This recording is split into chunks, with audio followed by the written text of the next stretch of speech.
Hey folks, my guest today is Barb Hyman. She's been working in her career executive HR roles. She realized that companies weren't able to unlock the true potential of their people simply because they didn't have bias-free insight on everyone's strengths. She's now trying to solve this via human learning and machine learning at SAPIA, Sapia.ai. Barb, you ready to take us to the top? I am so excited to be here. Thank you so much, Nathan. All right. Well, anytime anyone mentions AI or machine learning, I always just cut right to it and go, what's your total team size and how many engineers? I think the big question is how many data scientists we have, Or because I data think there's a lot of scientists? talk Yeah.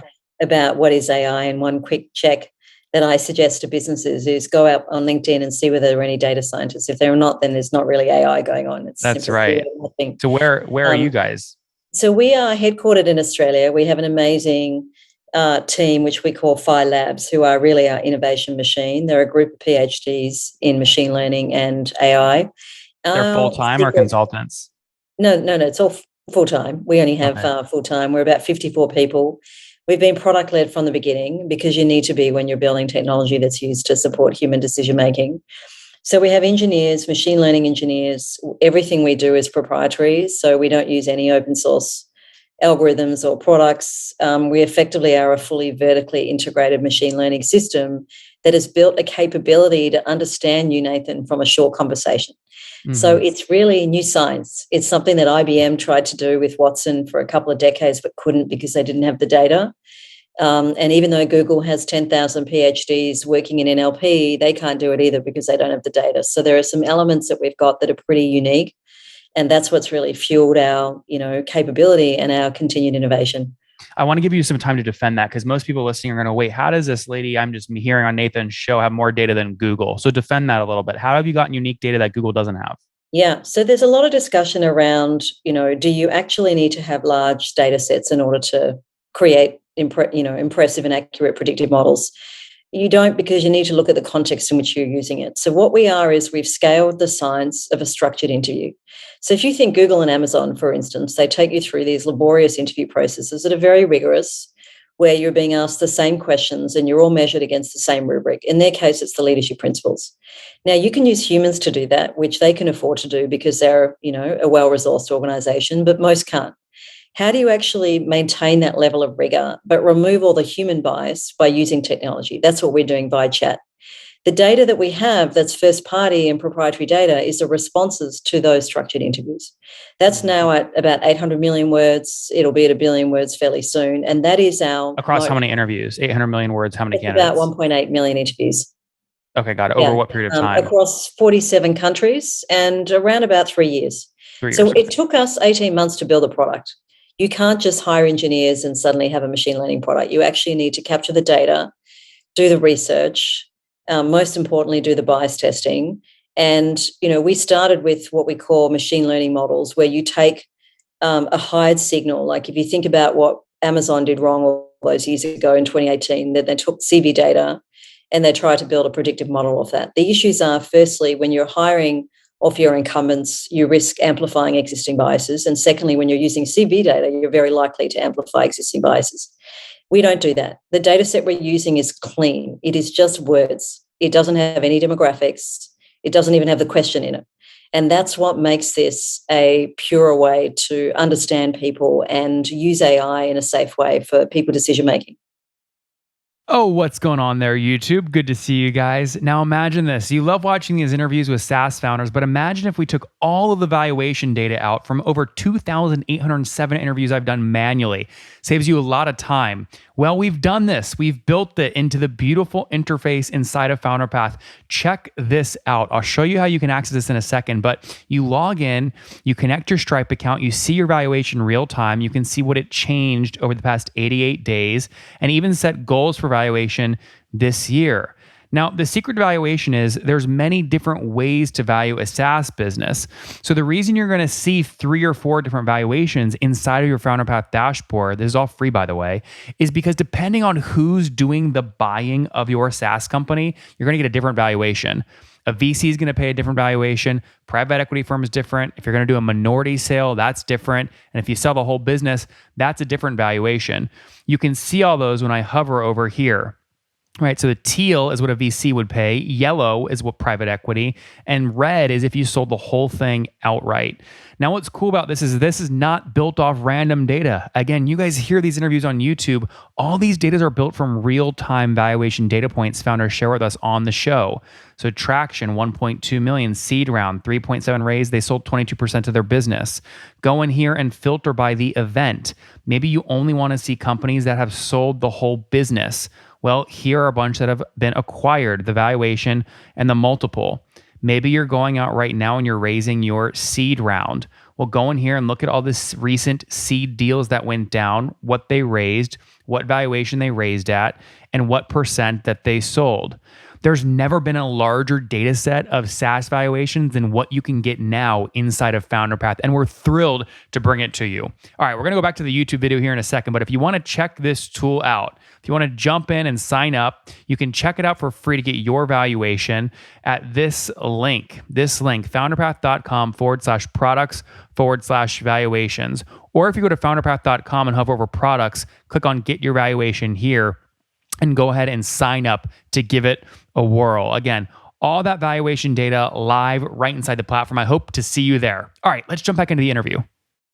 Okay, Barb, I understand the product. This is great. What are companies paying on average per month or per year to use your technology? Yes. So we have typically multi-year annual contracts. We're not a monthly subscription because we're enterprise focused. We work with businesses that have big pain, which normally mean that they're big. So we're not at the point where a mid-market or a small business can use us, right? It's just like $50,000, $100,000 ACVs, or what would you say the average is? Yeah. It's around about 100 to 150. We might have significantly higher than that, but somewhere around about 100 would be typical. Okay. Do you have any customers that are by themselves paying you more than $1 million per year? No. Can you get there quick in next year or two? Look, there are different ways to drive revenue depth. You can build more product to get there. But, right now for us, we have a number of really large customers that are pretty close to that. And part of why we're coming into the US, we've got, a handful of customers here, Ericsson, Air Canada, North America, obviously. We've just won a couple of others. And our ambition is to obviously take the incredible product market fit in Australia. We work with most of the trusted consumer brands there, Qantas Group, Woolworths Group, Bunnings, anyone who's on the ASX is aware of us, if not using us. We want to bring that to the US market. So our focus is to be really, really focused. Mm-hmm. And we see growth coming from expansion, continuing to deliver this value in our technology to customers like the ones that we've been serving well in the UK and Australia, rather than start to build out new product. How many total customers today? We have around 50 enterprise customers at the moment across Australia, the US, and the EU. Got it. Interesting. And so how many, do you upsell against number of interviews? Is that the right metric?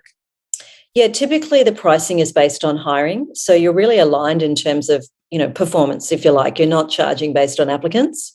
You're charging based on the number of hires. And when you think about the difference, right? So if you're using an agency, I don't know what it's like in the US, but in Australia, you might be paying $1,500, $2,000 per hire. For an RPO, you're paying $20 per hire with our technology. So the cost savings are more expensive than that. I mean, recruiters in the States, you're paying 20-30% of first year salary. Yeah.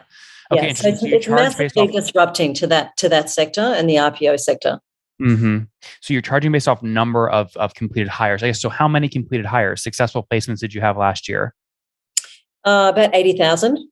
Oh, wow. Okay. Yeah. And how do you make sure to track attribution on those? Can people go outside of sort of your system, or do you know every time your system lands to a hired candidate?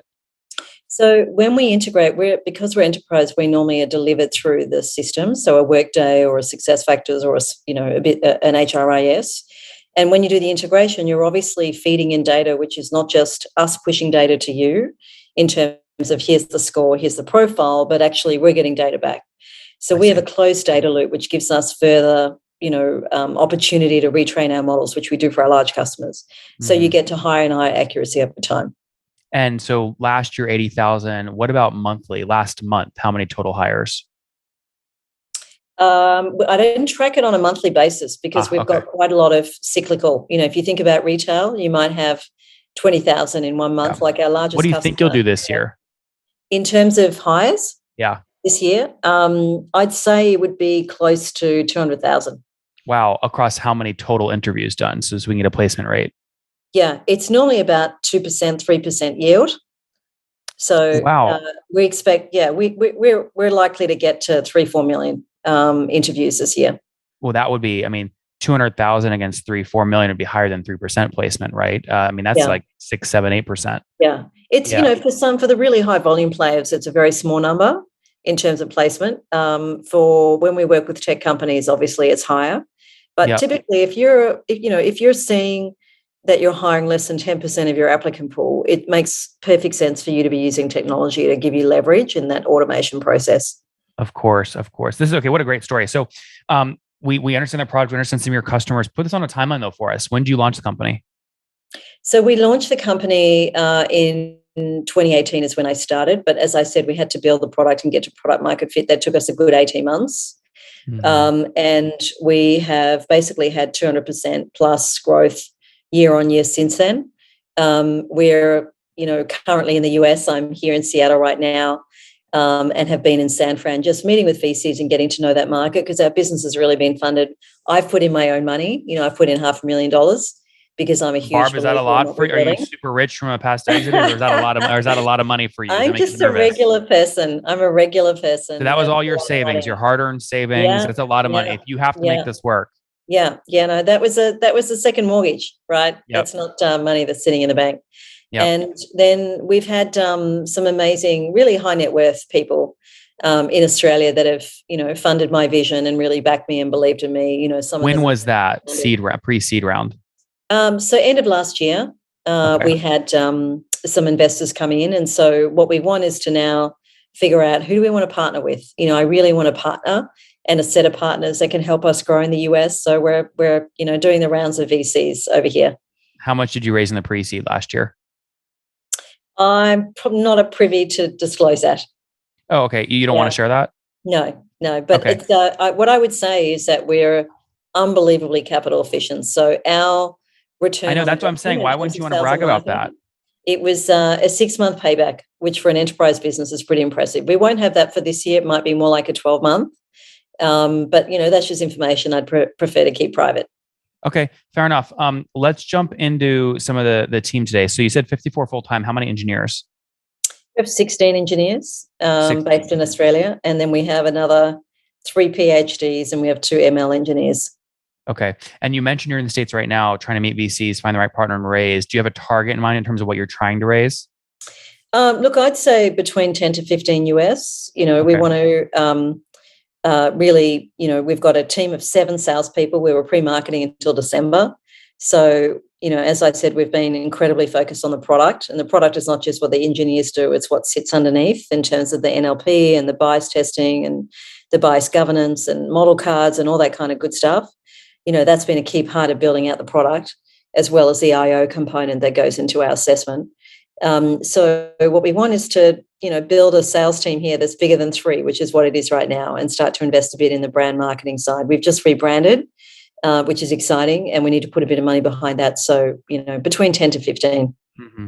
And Barb, you mentioned We're not in any urgency because we've got runway until the middle of next year. So for me, it's about, really taking the time to find the right partner and obviously for me, I'm very focused on building the story about, our impact here to share what we've achieved for our customers elsewhere. and 50 customers at the average ACV you shared earlier, about 110,000 per year, would put you today at about a $6 million run rate. Is that generally accurate? I'd say that's about right. Yeah. Okay. And 200% year over year growth would mean you're doing, you were doing about 170 grand a month last year, about a 2 million, 2.5 million run rate last year. Yeah, that's about, a bit more than that. Yeah, Okay. we've grown Fair. a bit more than 200%, but yeah.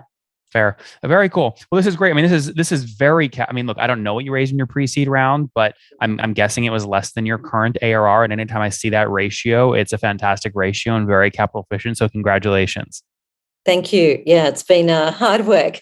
Why go give up that? And you go do $10 million raise. You have a 3-person, 5-person board now. You've got board meetings. You give up control. There's, you sure that's a step you definitely want to take? Look, I mean, I think I'll probably end up moving to the US, but there's a lot that we don't know about this market. There's not a lot of localization we need to do in the product, which is great, because fundamentally people are people, and our ability to understand different languages is really strong now with the data set that we have. But for me, it's getting advisors, getting experts to help us who've been there before. So that's why having a VC partner who's been a founder, who's figured out go to market, who's found ways to cut through the noise. It's a very noisy market, HR tech, like that. That's kind of gold. I'd feel really privileged if I could find people like that to help us out. So it's, it's an exchange of that obviously needs to deliver in terms of accelerated growth, but that would be my motivation. Jazz HR, PE backed K1, iSIMS, PE backed Vista. There's a lot of M&A happening in this space, and you are the perfect target because there's not VCs that they have to negotiate with and give the VCs 100x control. Someone might think they could buy you for 20x and get a good deal. Are you in the US talking to any acquirers? I get asked about that a lot, but I just feel we're on the very early stage of our journey in terms of what we can do with this capability. It is world changing. Like, we are basically raising the collective self-awareness of humanity with our tech, because it helps you learn about yourself and your strengths and where you can go with your career. And I just think, wow, imagine what you could do with that. So I'm not ready to kind of sell out. I feel that there's still a lot of my vision to bring to life through the product development. I mean, speaking though of wow, imagine what you could do with that. 60 million all cash up front would be a nice offer. Yeah, I'm not in the market for sales, for selling, really, honestly. Yeah. That's the right answer. You're giving all the right answers. I just don't believe you. Yeah, no, I'm serious. I'm at a different age. Everyone has a number, right? Everyone has a number. Yeah, but for me, this is like the best job I've ever had. I've had amazing jobs, but it is so creative. You get to work with incredible people, and every day I'm learning, and I'm surrounded by people who are smarter than me. And why would I want to bring that to an end? Guys, there you heard it. You're seeing it here on YouTube, on iTunes. If you read in the press in a week, say Barb sells to iSIMS for 100 million all cash up front. You know where to find her. Comment below. No, Barb, this is a great story. I guess last question before we wrap up. Net dollar retention is really key when it comes to SaaS valuations, which is key for your next raise and minimizing dilution. It sounds like you have pretty healthy net dollar retention, right? Above 110, 120%. We've had no churn. No direct churn. We have deals with RPOs who are like agency partners, and they've been kicked out, and we've, had to go along with them. But our renewal rate is from our direct customers is 100%. We've had customers who have been with us for 3 years. It's incredibly sticky. What about expansion? So are they growing? Product expansion, yes. So the product expansion, well, we are the full stack of assessment, if you like, if you're thinking about recruitment. So in terms of expansion, we need to build more product in order to get more expansion. Because when you can upsell though on number of hires, right? Same product, but more hires. Yeah, but different kind of hiring requirements. So if you think about when you're hiring for white collar, there are other things that matter other than just your capabilities. So your technical skills matter. And so then you're one part of a piece, right? So right now we just want to stay focused where we are 100% of the stack when it comes to hiring for a particular customer. And just more and more of those, so we have the ability to go and expand, and, that's certainly happened in some, but we're focused more on revenue growth through taking the existing formula, which is where we own the entire assessment stack for a large volume player, and rinse and repeat again and again. So, Home Depot, Walmart, HEB, Albertsons, Net, all those kind of players here. ESOP's just about to go live in the US. Yeah, but Barb, sorry, I don't mean to cut you off. We're just short on time. Just to be clear, HEB, if they hire 1,000 people through your platform last year, and this year they hire 1,200, they should be paying you more. There's 200 extra hires, but you're saying they don't. You don't drive expansion that way. Oh, no, that definitely plays into it. Absolutely. That's what I'm asking. Yeah. So what's the expansion revenue from more usage over the past 12 months? Is it 120, 130% on average? Yeah, it's been about 20%. About 20%. Yeah. Perfect. So net dollar retention, if you have no churn, then would be about 120%, which is really healthy. Yeah. Very cool. All right. This is great. Anything I missed you want to touch on before we wrap up? No, just great to connect, and look forward to, anyone who wants to contact me. You can find me on Twitter, Barb Hyman 1, or, find me on LinkedIn. Would love to hear what you think. All right, Barb, famous Don't five. Don't come with any offers. I'm not selling. Famous five here. Let's wrap up. Number one, last book you read. So I'm reading the book now, Founder Brand, which I'm absolutely loving. And so That's partly why I'm driven towards going back onto Twitter, which I got off. I was just on LinkedIn. So I'm loving that book. Number two, is there a CEO you're following or studying? Um, Satya Nadella for me is inspiring because one person with a different set of attributes can fundamentally transform a culture. And that's what he's done. Microsoft, LinkedIn Recruiter, M&A deal. Who knows? Number three, what's your LinkedIn is the natural owner of our technology. Absolutely. All right, number three, what's your favorite online tool for building the company besides your own? Look, I'm a bit obsessed with Loom. Yep. Yeah, I, in a global team and the ability to connect at a human level, I have become a bit obsessed with Loom. Yeah. All right, number it. four, as you chug your Starbucks like me, how many hours of sleep are you getting every night? 5 to 6 is a good night. All right, fair enough. I'm not great. I'm always on. And Barb, what's your situation? Married, single, kiddos? I have 3 kids, older kids, and I have a beautiful partner who has no kids and a dog. So it works really well. And we live separately, amazing. which works I even love better. that. That's incredible. Okay, and do you mind me asking how old you are? I'm 52. Oh my God, you look amazing for 52. Last question, something you wish you knew when you were 20. I wish I knew that I was so frigging good at sales because I would have gone into sales and made a lot more money than where I am right now. Guys, there you have it. Sapia.ai redefining what it means to do an interview, to hire recruits, to diversify and do it at scale. They processed, call it last year, total over the last 3 years, 1.8 million interviews. Last year, 200,000, this year, 200,000 total hires projected from 3 million interviews. These are the HEBs of the world using the platform. They've just passed, call it $6 million run rate, going over 200% year over year, looking at raising right now to really put fuel on the fire, maybe a 10, 15 million round. We'll see what Barb ends up deciding. But Barb, thanks for taking us to the top. Thanks so much, Nathan. Thanks for having me. One more thing before you go. We have a brand new show every Thursday at 1 p.m. Central. It's called Shark Tank for SaaS. We call it Deal or Bust. One founder comes on, 3 hungry buyers, they try and do a deal live, and the founder shares back-end dashboards, their expenses, their revenue, ARPU, CAC, LTV, you name it, they share it. And the buyers try and make a deal live. It is fun to watch every Thursday, 1 p.m. Central. Additionally, remember, these recorded founder interviews go live. We release them here on YouTube every day at 2 p.m. Central. To make sure you don't miss any of that, make sure you click the subscribe button below here on YouTube, the big red button, and then click the little bell notification to make sure you get notifications when we do go live. I wouldn't want you to miss breaking news in the SaaS world, whether it's an acquisition, a big fundraise, a big sale, a big profitability statement, or something else. I don't want you to miss it. Additionally, if you want to take this conversation deeper and further, we have by far the largest private Slack community for B2B SaaS founders. You want to get in there. We've probably talked about your tool if you're running a company or your firm if you're investing. You can go in there and quickly search and see what people are saying.